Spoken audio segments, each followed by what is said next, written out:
सकारात्मक सोच को आओ सारे भारत में फैलाए।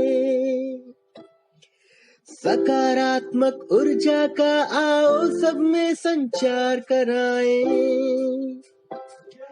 ऐसा ना हो कि हम अपनी जिम्मेदारी भूल न जाए।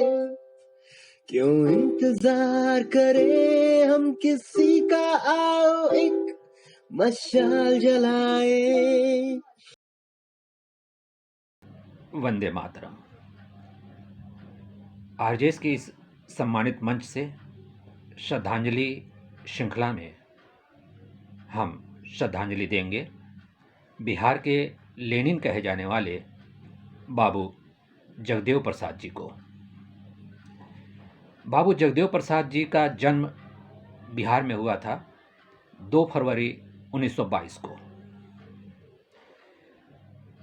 प्रारंभिक शिक्षा दीक्षा के बाद इन्होंने अपने स्नातक की उपाधि पटना विश्वविद्यालय से की और वहीं से परास्नातक भी कर ली।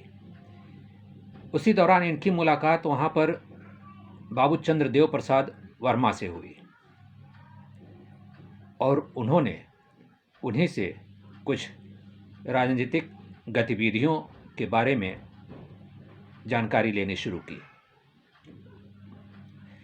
और उन्हीं के साथ साथ ये सामाजिक राजनीतिक गतिविधियों में हिस्सा लेने लग गए और उनकी राजनीतिक जीवन की शुरुआत भी यहीं से मानी जा सकती है। इन्होंने आगे चलकर सोशलिस्ट पार्टी से जुड़ गए और उसकी गतिविधियों में हिस्सा लेने लगे। पार्टी के मुखपत्र जनता का इन्होंने संपादन भी किया।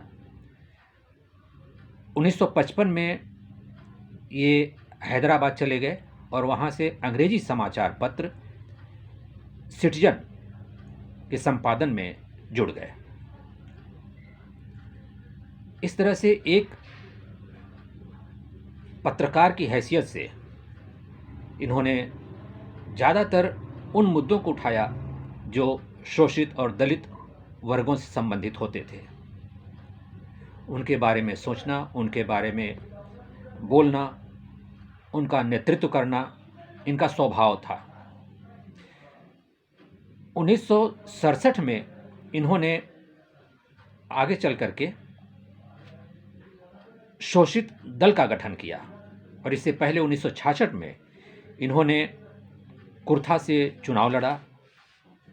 कुछ और 1-2 दल के साथ मिल करके विजयी हुए और उन दिनों बिहार का मुख्यमंत्री बने थे माया प्रसाद सिन्हा। इसके बाद फिर 1967 में इन्होंने जब अपने शोषित दल का गठन किया और उसके माध्यम से शोषितों की बातें उठाने लगे, उनका नेतृत्व करने लगे। ये अपने संबोधन में हमेशा कहा करते थे, काफ़ी प्रेरक प्रसंग है ये, कि जिस लड़ाई की बुनियाद आज मैं डाल रहा हूँ वो लंबी और कठिन होगी, क्योंकि मैं एक क्रांतिकारी पार्टी का निर्माण कर रहा हूँ। इसलिए इसमें आने जाने वालों की कमी नहीं रहेगी, परंतु इसकी धारा रुकेगी नहीं। इसमें पहली पीढ़ी के लोग मारे जाएंगे, दूसरी पीढ़ी के लोग जेल जाएंगे, तीसरी पीढ़ी के लोग राज करेंगे। ये उनके उद्बोधन होते थे, इस तरीके के क्रांतिकारी स्वभाव का। एक प्रसंग और आता है, उन्होंने अपने संबोधन में कहा था कि 10 का शासन 90 पर नहीं चलेगा, 100 में 90 शोषित हैं और 90 भाग हमारा है। धन, धरती और राजपाट में 90 का भाग हमारा है। इस उद्बोधन से वो एक कुशल और मजबूत समाज गढ़ने में कहीं न कहीं कामयाब रहे। कई आंदोलनों से जुड़े, कई लोगों से उनका मनमुटाव भी हुआ, कई दल छोड़े, कई दूसरे दल से जुड़े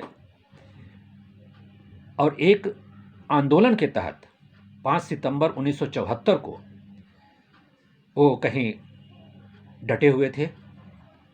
पुलिस का छापा पड़ा, पुलिस वहाँ पर आ गई सारे आंदोलनकारी भाग गए, लेकिन ये वहाँ डटे रहे और अपनी बात कहते रहे।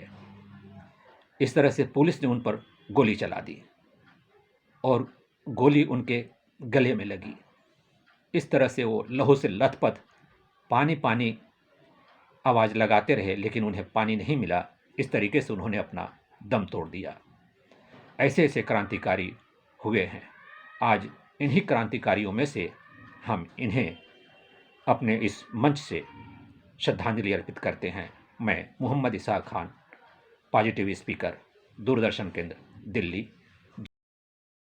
सकारात्मकता के उदय का चलिए हम उद्घोष कराएं। RJS जय हिंद के नारों से अपना देश जगाएं। RJS वंदे मातरम से सारी सरकार जगाए।